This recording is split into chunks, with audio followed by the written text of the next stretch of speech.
قلت الزيت العربي لا يعلى عليه بمنطقة عفرين، وكثير من اخوتنا الكراد زعلوا. السلام عليكم ورحمة الله. بالله عليكم شوفهم هذا الزيتون، وشوفهم الزيتون العفريني اللي موجود عندنا بريف حلب الشمالي.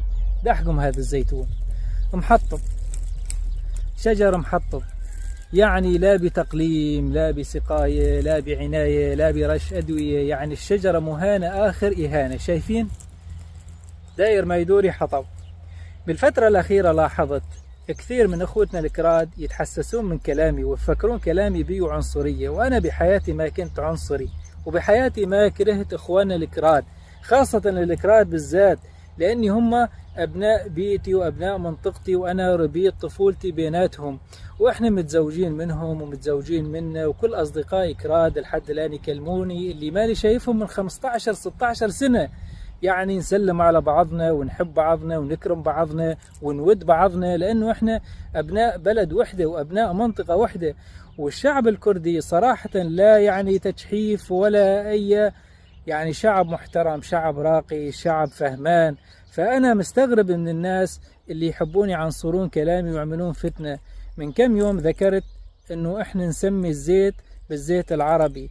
كثير من اخوتنا الكراد قالوا ابو صالح من وين اجى اسمه هالتسميه؟ من طول عمره اسمه الزيت العفريني، الزيت الكردي. يا اخي العزيز، احنا بمنطقتنا منطقه عفرين نقول عنه الزيت العربي او الزيت الاصلي، ما عندنا اي مشكله.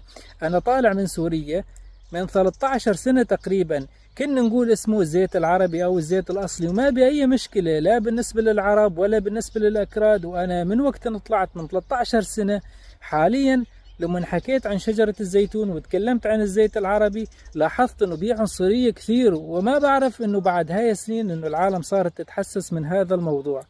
فبتمنى من اخوتنا الكراد ما يحطون على خاطرهم، لاني انا احبهم كثير، ولازم ما تزعلون، لانه انا من قرارة نفسي ما اقصد بها شيء.